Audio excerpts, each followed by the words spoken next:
அனைவருக்கும் வணக்கம். இன்னைக்கு வீடியோல நான் சிவாக்கு ஒரு ஸ்பெஷலான நான்வெஜ் ரெசிபி செஞ்சு கொடுப்பேன். அது உங்ககிட்டயும் ஷேர் பண்றேன். வாங்க வீடியோக்குள்ள போலாம். ஸோ இன்னைக்கு ரெசிபிக்கு தேவையான மெயின் இன்க்ரீடியன்ட் வந்து கீமா தான். நான் மட்டன் கீமாவும் எடுத்துருக்கேன், நீங்கள் கறியாகவும் எடுத்துக்கலாம். அது கூட ஒரு பெரிய வெங்காயம் வந்து கட் பண்ணி எடுத்திருக்கேன். தென் நெக்ஸ்ட் வந்து கடலப்பருப்பை வந்து நான் வந்து ஊற வச்சு வேக வச்சிருக்கேன். லைட்டாக தான் வேக வச்சேன், ஏன்னா கீமாங்கிறதால நீங்கள் கறியாக எடுத்தீங்கன்னா வெறும் ஊற வச்சு கூட சேர்த்துக்கோங்க. அதுக்கப்புறமா பார்த்தீங்கன்னா இஞ்சி பூண்டு விழுது வந்து 2 சேர்த்து அரைச்சு விழுது வந்து 1 ஸ்பூன். அப்புறம் வந்து கொத்தமல்லி தழை வந்து ஒரு கைப்பிடி அளவு எடுத்துக்கோங்க.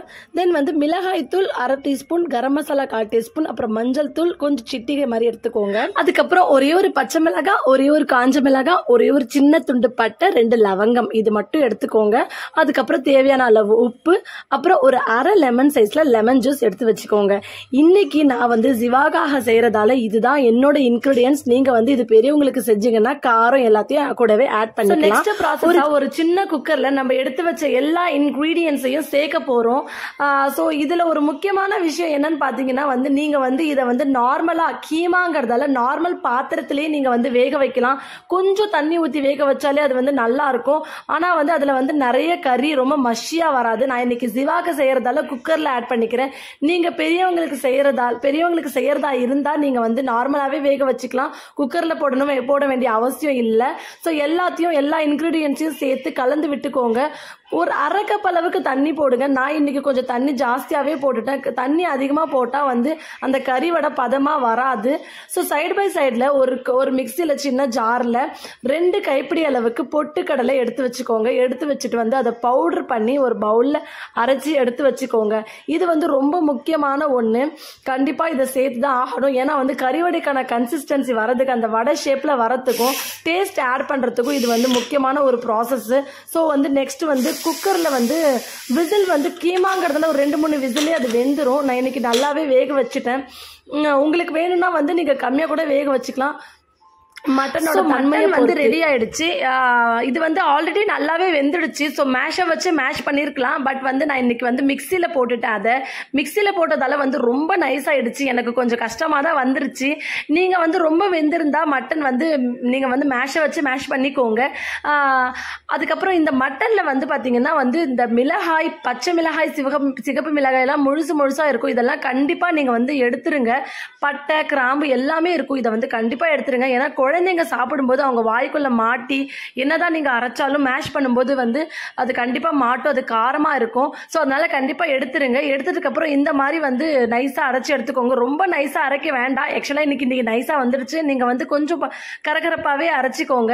அரைச்சிக்கிட்டதுக்கு அப்புறமா இதை வந்து ஒரு பவுல டிரான்ஸ்ஃபர் பண்ணிட்டு அது கூடவே வந்து இந்த பொட்டுக்கடலை பவுடர் இருக்கு இல்லையா, அது எடுத்து வச்சிருக்கோம் இல்லையா, அது ஒரு பதத்துக்கு கலந்து விட்டுக்கிட்டு அப்புறமா கொஞ்சம் ஆட் பண்ணிக்கோங்க. ஒரேடி ஆட் பண்ணா கட்டி ஆயிடும். ஸோ கொஞ்சமா போட்டு கலந்து விட்டுக்கோங்க.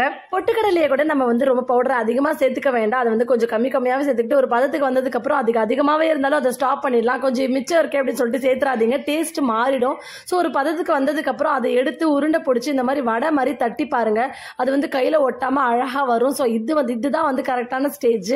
ஸோ கேஸ் ஸ்டவ் ஆன் பண்ணிட்டு அதுல ஒரு பேனை பிளேஸ் பண்ணிக்கோங்க. அதுல வந்து 2 டேபிள் ஸ்பூன் எண்ணெயை ஆட் பண்ணிக்கோங்க. நான் எண்ணெயை வந்து இன்னைக்கு கொஞ்சமாவே கன்சியூம் பண்றேன். ஏன்னா குழந்தைக்கு செய்யறதால நீங்க பெரியவங்களுக்கு செய்யறதா இருந்தா நிறைய எண்ணெய் ஊற்றி நல்லா பெருசா கூட செய்யலாம். இன்னைக்கு நான் வந்து ரொம்ப சின்னதா வந்து உருட்டி தட்டி தான் செய்ய போறேன்.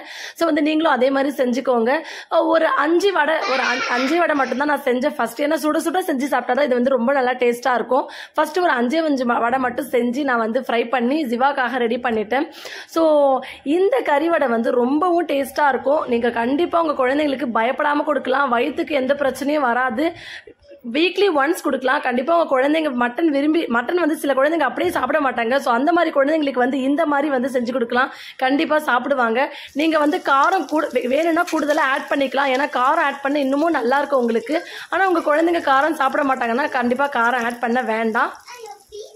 ஸோ 2 நிமிஷத்துக்கு சிம்லேயே வச்சு விடுங்க. இந்த மாதிரி ஸ்பூனால அதை எடுத்து பாருங்க. அது வரலன்னா அது வந்து இன்னும் ரெடி ஆகலன்னு அர்த்தம். அதுக்கப்புறம் கொஞ்சம் நேரம் கழிச்சு வந்து ஸ்பூனால வந்து நீங்க திருப்பிக்கலாம்.